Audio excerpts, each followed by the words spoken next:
Hello दोस्तों, ubiquitous study में आपका स्वागत है। आज की करंट न्यूज है। हाल ही में राष्ट्रीय धन्वंतरी आयुर्वेद पुरस्कार 2025 से किसे सम्मानित किया गया? तो दोस्तों इसका सही उत्तर हो जाएगा प्रोफेसर बनवारी लाल गौर, वैद्य नीलकंठन मूस ईटी और वैद्य भावना प्रसर, यानी कि इसका सही उत्तर ऑप्शन ए हो जाएगा। आइए इसको हम लोग डिटेल्स में देख लेते हैं। दोस्तों हाल ही में राष्ट्रीय धन्वंतरी आयुर्वेद पुरस्कार से 3 प्रतिष्ठित हस्तियों को सम्मानित किया गया है। यह पुरस्कार आयुष मंत्रालय द्वारा आयुर्वेद के क्षेत्र में उनके उत्कृष्ट योगदान को मान्यता देते हुए प्रदान किया जाता है। और दोस्तों जो ये पुरस्कार प्राप्त करता है, इनको किस विशिष्ट क्षेत्र में उनके योगदान के लिए यह पुरस्कार प्रदान किया गया है, अगर हम उसकी बात करें तो इसमें दोस्तों प्रोफेसर बनवारी लाल गौर, उन्हें आयुर्वेदिक शिक्षा और संस्कृत साहित्य में 6 दशकों से अधिक के उनके अथक योगदान के लिए सम्मानित किया गया है। उन्होंने अपनी लेखन और शैक्षणिक गतिविधियों के माध्यम से आयुर्वेद के शास्त्रीय ज्ञान को मजबूती प्रदान की है।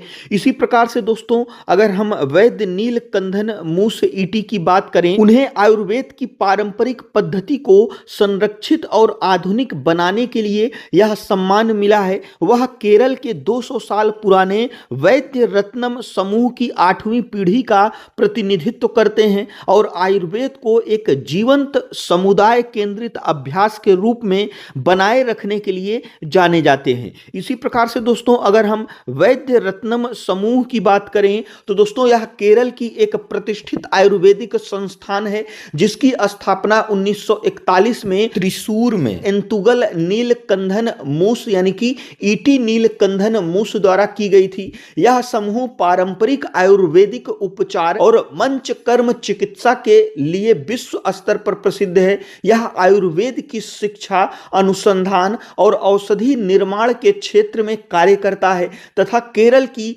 200 साल पुरानी पारंपरिक आयुर्वेदिक ज्ञान की विरासत को आगे बढ़ा रहा है। कहने का मतलब यह है कि दोस्तों जो वैद्यनाथ रत्नम समूह है, इसकी स्थापना भले ही 1941 में हुई हो, लेकिन कई पीढ़ियों से आयुर्वेद का जो है अभ्यास कर रहा है, जिसकी जड़ें जो है वह लगभग 200 वर्ष पुरानी है। तो इस बात को भी जो है आप लोग ध्यान रखिएगा। इसी प्रकार से दोस्तों वैद्य भावना प्रसर की अगर हम बात करें तो दोस्तों उन्हें वैज्ञानिक नवाचार के लिए सम्मानित किया गया है। वह आयुर्जीनोमिक्स के क्षेत्र में अग्रणी है, जहां उन्होंने पारंपरिक आयुर्वेदिक प्रकृति अवधारणाओं को आधुनिक जीनोमिक विज्ञान से सफलतापूर्वक जोड़ा है, जिससे व्यक्तिगत स्वास्थ्य सेवा में प्रगति हुई है। इसी प्रकार से दोस्तों अगर हम राष्ट्रीय धन्वंतरी आयुर्वेद पुरस्कार की बात करें तो यह पुरस्कार भारत सरकार के आयुष मंत्रालय द्वारा प्रदान किया जाने वाला एक राष्ट्रीय पुरस्कार है।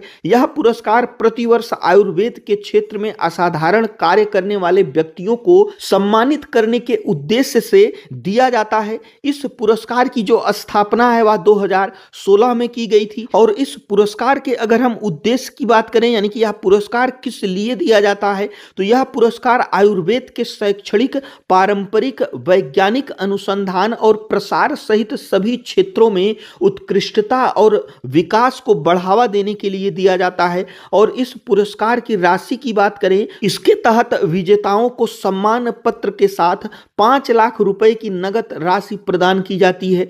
और दोस्तों यह सम्मान आयुर्वेद के समग्र विकास को प्रोत्साहित करता है, जिसमें शास्त्रीय ज्ञान को बनाए रखने के साथ साथ आधुनिक विज्ञान के साथ एकीकरण पर भी जोर दिया जाता है। इसी प्रकार से दोस्तों यह हमारा आज का करंट अफेयर्स था। जो हमारा आज का क्वेश्चन है वह है, हाल ही में जारी एशिया पावर इंडेक्स 2025 में भारत को कौन सा स्थान प्राप्त हुआ है? तो इसमें से कौन सा ऑप्शन सही है, हमें कमेंट बॉक्स में जरूर बताइएगा। और दोस्तों यदि वीडियो यूजफुल लगा हो तो हमारे चैनल को जरूर सब्सक्राइब करिएगा। वीडियो देखने के लिए आपका बहुत बहुत धन्यवाद।